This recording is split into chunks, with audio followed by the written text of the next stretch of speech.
মাগো, আমায় ছুটি দিতে বল, সকাল থেকে পড়েছি যে মেলা। এখন আমি তোমার ঘরে বসে করব শুধু পড়া পড়া খেলা।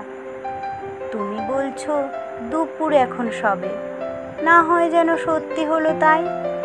একদিনও কি দুপুরবেলা হলে বিকেল হলো মনে করতে নাই? আমি তো বেশ ভাবতে পারি মনে, সূর্যি ডুবে গেছে মাঠের শেষে, বাগদি বুড়ি চুপড়ি ভরে নিয়ে শাক তুলেছে পুকুর ধারে এসে। আঁধার হলো মাদার গাছের তলা, কালি হয়ে এলো দিঘির জল। হাটের থেকে সবাই এলো ফিরে, মাঠের থেকে এলো চাষির দল। মনে কর না উঠল সাঁঝের তারা, মনে কর না সন্ধে হলো যেন। রাতের বেলা দুপুর যদি হয়, দুপুরবেলা রাত হবে না কেন?